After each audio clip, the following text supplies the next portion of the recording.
got action, baby. So this is the type of stuff you gotta do when you got an air rod. You gotta wait until everything inflates right here. So we're waiting. You'll see these lights go off. Well, this one. I got the parking thing on. So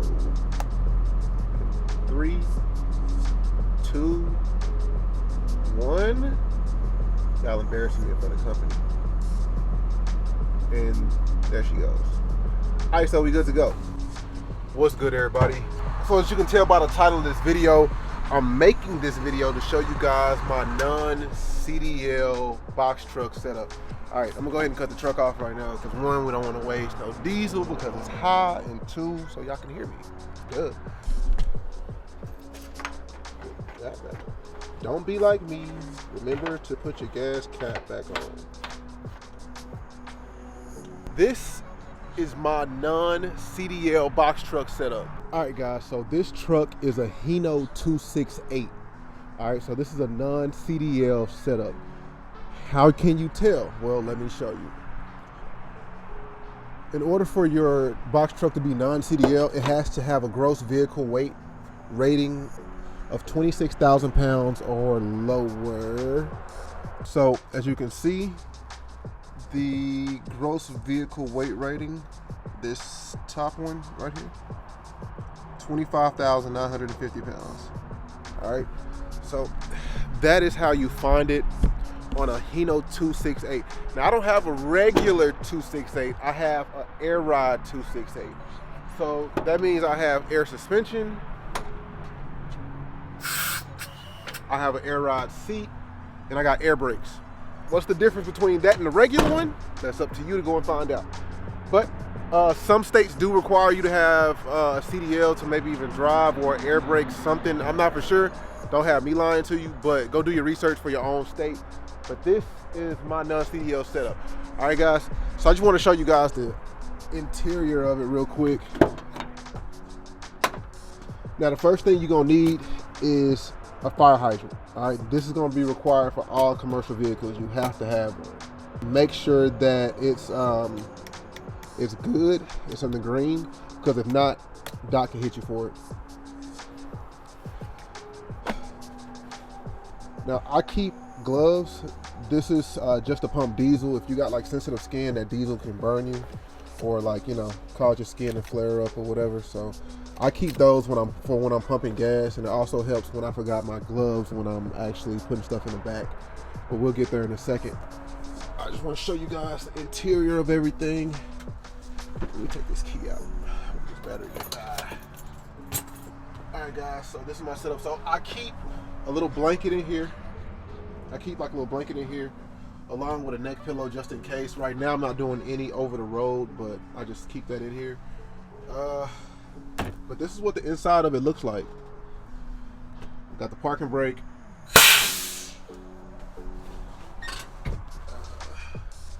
The middle console right here. There we go. Middle console right here. I always keep pads to write on. So just in case I need to take notes for anything, if I need to give anybody my number, but I got business cards for that now. So I keep some extra E-track straps. This is going to be vital for your business. You need these. These and low bars. I don't have a low bar, but I got a lot of these. So low bar or these can be, I mean, it's good to have both, but either or it works. You got your cup holder right here. Let's see. I think that's really it. Oh, it's not it. So I have the triangles. So if you ever break down, here's your triangles right here. I keep that under the seat. Now, this is very important, and this is something I forgot. This right here, this little switch right here, you pull this out, and this is how you operate your liftgate. Now, I don't know if everybody's the same, but this is where mine is. pull that out, you can operate your liftgate. If you pull down on this, if you pull down on this little lever, if you pull down on this is going to be your exhaust brake, so you won't be running your actual brakes out and down real fast. So this is going to save you a lot of money. Make sure that you guys are using your exhaust brake, because that helps you slow down, especially when you got a lot of weight in the car. This helps out a lot. All right, so let's go check out the back of the Mavic. Whew. Oh, I also keep coolant in my truck too. It's a bottle of coolant right there. So last thing you want is your truck to overheat and then you SOL for whatever reason. So I just keep a bottle of coolant in my truck so that I won't have to, you know what I'm saying? Because the engine is the most important part of your truck. So you don't want that to go out at all. And the most common causes of engine failure is either oil or coolant.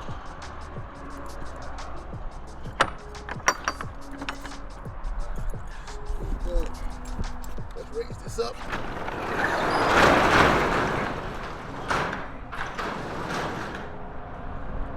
Actually, I think we can see pretty good in there.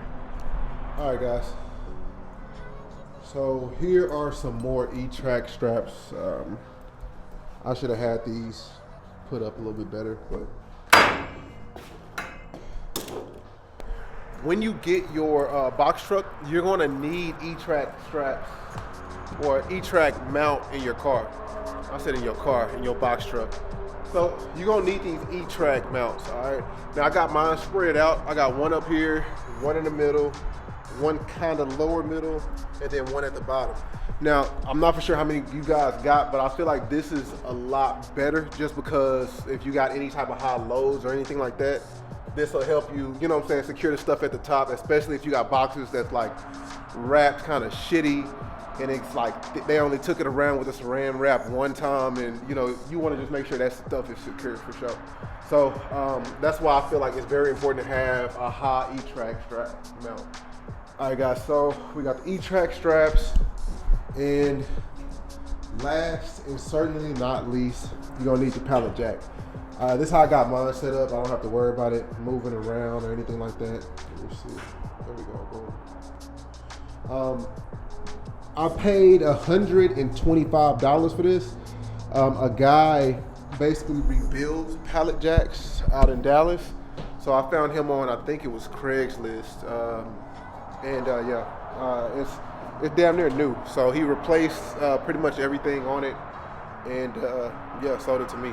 So I bought it for $125. I advise everybody, don't spend $225, $230, $250, whatever. You can get these used all day long. So buy this used. Just make sure it's in good condition. One thing that you're gonna want to check on these. Let me use my light.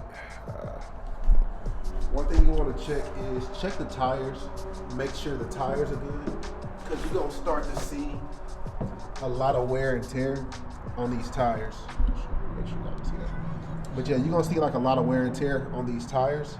So just make sure that the tires are good when you find them. That's gonna save you a lot of time and a lot of frustration when you buy your box truck. I mean, not when you buy your box truck. That's gonna save you a lot of time and frustration when, you know what I'm saying, you taking stuff on and off. Now, I will say this, you need one of these for Amazon. So if you're watching this, trying to see everything that you need for Amazon, this is pretty much all I got. All right, so you're gonna need one of those for Amazon. Now, if you think about going OTR, you really don't need one. And the reason why I say that is because most warehouses are gonna have a pallet jack. Most warehouses.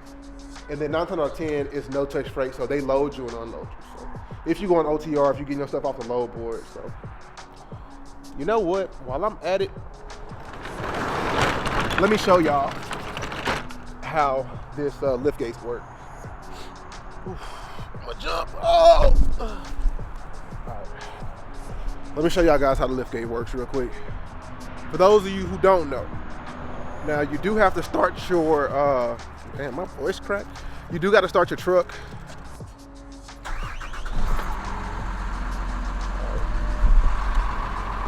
I I didn't even show y'all guys this. You got your regular horn, and then you got your air horn.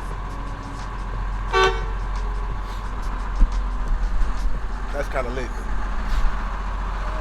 So what we're gonna do, if we want to use the liftgate, we're gonna pull that out. Actually, let me get my gloves. I don't want my hands to get too dirty.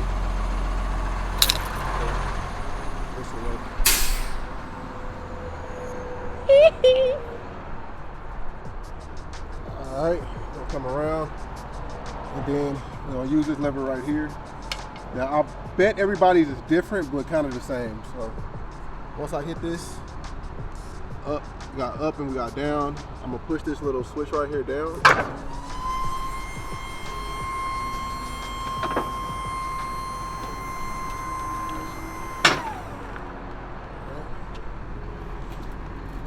Now this is kind of like the heavy. Now this is heavy for sure. Right. Then flip this last little part out. Oh boy. So once you keep pressing it down, because I notice it's not touching the ground. Once I hit this down button, now it's touching the ground.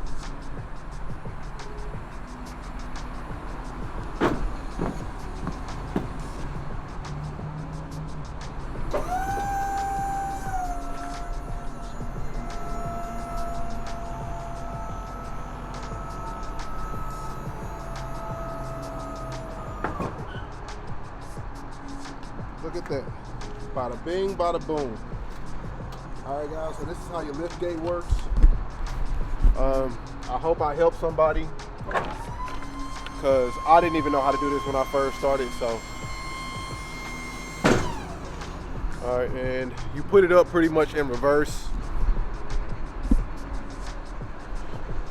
Grab this. That was loud. Kind of a gunshot. Then I'm gonna close this up like that. Then we're gonna take it back up.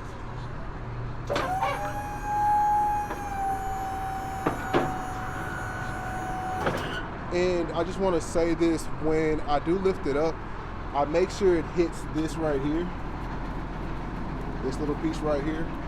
Got two on both sides. Y'all can tell it hits off of this. So lift that all the way up.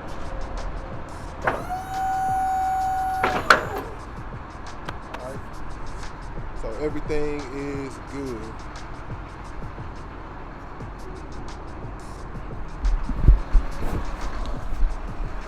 Pro tip. If get this truck first. All right. If you do not want your battery to die, push this back in. All right, guys, so make sure you push this back in.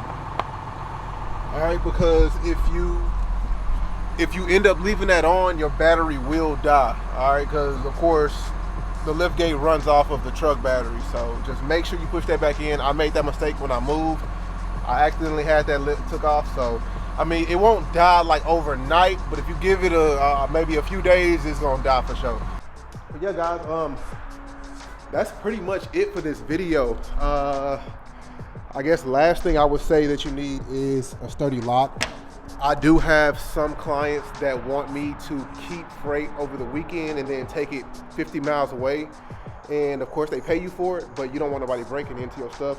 So don't get a cheap lock. I think I got this master lock from Home Depot. It was like one of the highest rating ones. So don't cheap out on your stuff, because insurance can get pretty nasty, and if somebody breaks in and then steals your freight, that's the last thing you want. All right, guys. So I mean, I guess that concludes everything, guys. If you got any questions, be sure to drop them in the comments below. I'm coming this year with box truck and hot shot stuff, so If you're one of my box truck people, you one of my OG box truck people that's been here, drop a comment right now. Let me know any other videos that you guys want to see, and I got y'all, all right? All right, guys, so that's going to conclude this video. I appreciate you guys. Stay tuned for more videos. Let's go.